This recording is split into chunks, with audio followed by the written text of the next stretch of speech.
यहाँ पे, तो we probably see the reserves coming under pressure, rupee coming under pressure, और उससे फिर इन्फ्लेशन आ सकती है। इन्फ्लेशन की जहाँ तक बात करें हम लोग, इसका नॉर्मल कमोडिटीज पे क्या इफेक्ट होगा, क्या पब्लिक के ऊपर इफेक्ट होगा इसका? बिल्कुल, देखें, सिर्फ जब ऑयल प्राइसेस चढ़ती हैं तो सिर्फ ऑयल का इम्पैक्ट नहीं होता, हर चीज की कीमत बढ़ जाती है। फूड प्राइसेस में nearly 20% इज क्लोज टू जो ट्रांसपोर्टेशन कॉस्ट हैं रिलेटेड टू ऑयल, सो उसका इम्पैक्ट भी आएगा।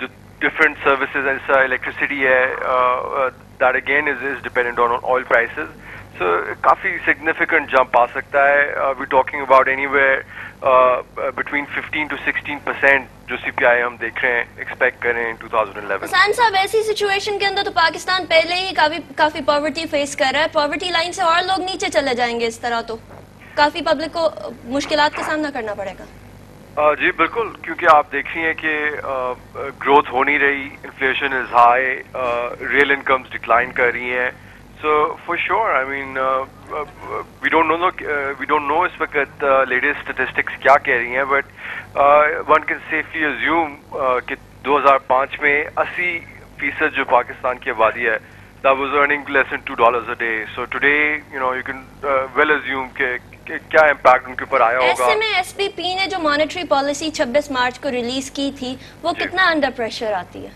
बिकॉज उन लोगों ने तो ये एक्सपेक्ट किया था कि इन्फ्लेशन स्टेबल रहेगी। जी बिल्कुल,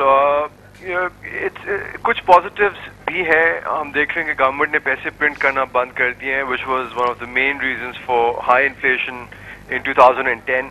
सो उससे कुछ इम्प्रूवमेंट्स आ रही हैं। फिर एक्सचेंज रेट आपकी जरा रुपये हम देख रहे हैं हैज एक्चुअली स्ट्रेंथन्ड सिंस सितंबर लास्ट ईयर। उससे जो है कुछ एब्जॉर्ब किया है इन्होंने, जो इम्पोर्टेड प्राइसेस हैं उनको कम किया है।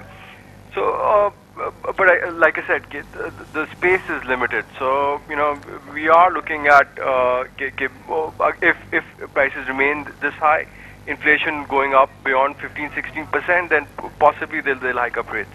बहुत बहुत शुक्रिया साइम अली साहब हमें स्टूडियोज में ज्वाइन करने का।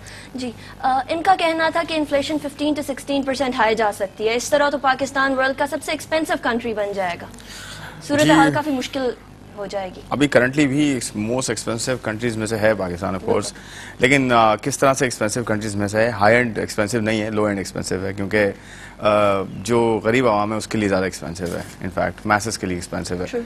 तो अब गोइंग फॉरवर्ड देखें, इन्फ्लेशन का जहाँ तक ताल्लुक है, एक तो जो इसका बास्केट है इन्फ्लेशन का, सीपीआई बास्केट जो है, इसे चेंज करने की ज़रूरत है। इसमें बहुत सारी ऐसी प्रोडक्ट्स हैं जो अभी अकाउंट फॉर नहीं हो रही हैं और इनफैक्ट वो मार्केट में बहुत ज़्यादा यूज़ होती हैं, जिनकी इन्फ्लेशन का इम्पैक्ट इस वक्त हमें नज़र नहीं आता। और इनफैक्ट इन्फ्लेशन 15% से ज़्यादा है, बट क्योंकि उसमें काफ़ी सारे कंस्ट्रेंट्स हैं, बहुत सारी ऐसी प्रोडक्ट्स हैं जो अकाउंट फॉर नहीं हो रही। मोबाइल की हम बात कर लेते हैं, मोबाइल भी आपको पता है इतना ज़्यादा जो है वो बिल्कुल भी बल्कि बास्केट में नहीं है, 10 साल पुरानी बास्केट है, तो इसलिए उस बास्केट को चेंज करना है। फिर हमें एक्शन नंबर का कौन सी चीज़ें ऐड करने की ज़रूरत है? देखिए, इसमें एक तो ये टेलीकम्युनिकेशन का मेन इम्पैक्ट है, उसके अलावा आप घर में बहुत सारी इतनी चीज़ें यूज़ होती हैं जिसमें आप जो है टेलीविज़न कह लें, अप्लाइंसेस कह लें, उसमें भी कोई इतना बड़ा पोर्शन नहीं है उनका।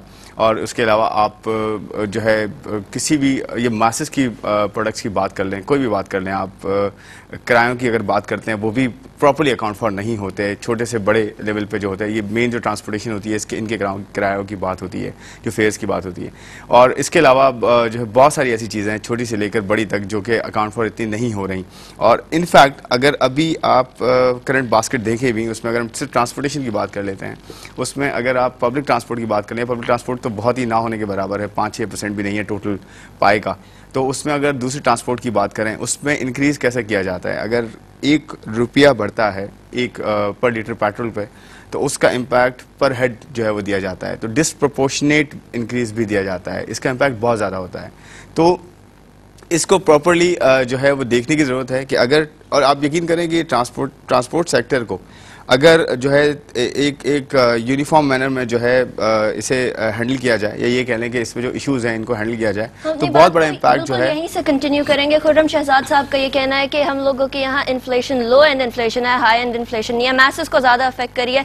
ये बात को अपनी यहीं से जारी रखेंगे। एक छोटी सी ब्रेक का टाइम हुआ है, देखते रहिए द मार्केट शो।